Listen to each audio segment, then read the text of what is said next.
रामकृष्णारी उजळले भाग्य आता, अवघी चिंता वारली, संत दर्शन या लाभ, पद्मनाभ जोडी याला, संपुष्ट हे हृदय पेटी, करुणी पोटी साठवू, तुका म्हणे होता ठेवा, तो या भावा सापडला, तुका म्हणे सत्य कर्मा व्हावे सहाय्यन घातली या भय नरका जाणे.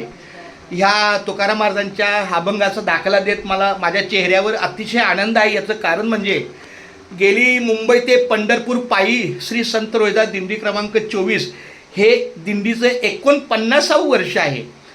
49 वर्षापैकी जवळपास 40 ते 42 वर्ष आपल्याला दिंडीचं पंढरपूरच्या मुक्कामाचं जे आंबेडकर नगरीचं जे काही छोटं निवास होतं, पण दुर्दैवाने त्यांच्या त्या नियमाच्या अटीमुळे आम्ही थोडं जरा बेघर झालो. तरी पण 4-5 वर्ष कुठंतरी आसरा काढला, पण शेवटी पांडुरंगाने कृपा केली आणि आमचे हे हरिभक्त परायण मोहन महाराज कृष्णा बामणे यांच्या त्यांचा फक्त आशीर्वाद माझ्या असू त्यांच्या आशीर्वादानेच माझी मावशी उषा मारुती शिंदे कारवकर ती म्हणली, अरे बाबा असं असं आपल्याच माऊली ते आहेत, त्यांना तू भेट, काहीतरी त्यांच्यातून मार्ग निघेल. तर मी माझ्या अंतःकरणातून आता आनंद आहे.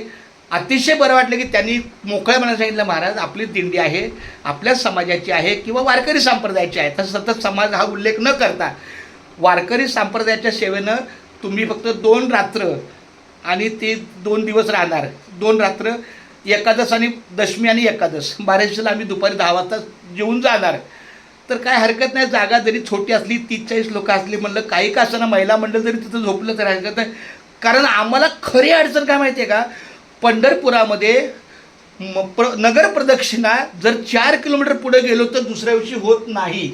त्याचं सगळ्या वारकऱ्यांना दुःख असतं. तर ते म्हणले, बाबा आम्ही कसंही काढू, पण तिथं आपल्याला जवळच्या जवळ जेणेकरून सकाळची नगर प्रदक्षिणा होईल. तर पुन्हा एकदा मी आमच्या हरिभक्त परायण मोहन कृष्णा बामणे माऊलींचं धन्यवाद देतो. अंतकरणापासून त्यांना उदंड आयुष्याची साथ घालतो आणि अशीच वारकऱ्यांची सेवा त्यांच्या कृपादृष्टीवरनं. हा खेळ नाही एकल्याचा, म्हणून मेळ जमविला. त्यांच्याही सोबत त्यांचे काही सहसमिती मेंबर आहेत, कार्यकारिणी आहेत, काही सल्लागार आहेत, त्यांच्याशी पण त्यांनी विचारमय केला, फोन केला आणि आम्हाला असंच सातत्यानं सहकार्य राहील, त्याबद्दल वाद नाही. मी शब्द देतो की माझ्याकडून पण जर काही यथाशक्ती आपल्या द्रुपाबाई मठाच्या काही डागडुजीला शेवेला कुठलं, कारण कसं तर जे आपलं आहे तर आपलं पुढं केलं पाहिजे या भावनेचा मी आहे. नुसता बोल घेवड्या नाही येत, तर मी प्रत्यक्ष कार्यवाही करत असतो. मी स्वतः शिक्षक आहे, शाळा प्रमुख आहे, 36 वर्ष माझी नोकरी आहे. त्यामुळं तर झालेली सेवा ही माऊलीच्या चरणी अर्पण करतो. आणि त्यांना आपल्या दिंडीचं एक पत्र दिलं आहे. ते पत्र असं दिलं की बाबा आम्ही मुंबई ते पंढरपूर दिंडी 2 रात्र आणि 2 मुक्काम म्हणजे दशमी आणि एकादश हे ठीक आपल्या जागेत राहणार आहे. उपलब्ध जागेचा आम्ही चांगला वापर करू, चांगली स्वच्छता ठेवू, जेवढं काही सहकार्य करता येईल. काही 2-4, 10-20 माणसं इकडे तिकडे राहिली तर कुठेही आपल्या सहकार्यानं संताबाईचा मठ आहे किंवा काही कुठलाही मठ त्यांचं सहकार्य करा.